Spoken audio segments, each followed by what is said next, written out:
Hey guys, and welcome back to How to Guide. In this video, we're gonna look at how to change our plan in Upwork. Now let's begin. This right here is the interface of Upwork once you have logged in. In case you have not, do log in right now. Initially, what we need to do is simply click on the profile image we'll find at the top right. Just click on it. And something like this will open up. Well, right here, we do want to change our membership plan. And here's something like membership plan as well. I'm simply gonna click on it. Once you're in the members and connects page, you'll see something like this. That is current plan. Right now I'm on the freelancer basic.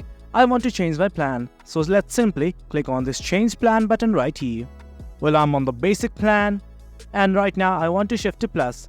So let's simply hit on this upgrade to plus button right here. It's gonna ask for a billing method. You can select either a payment card or PayPal. The choice is up to you.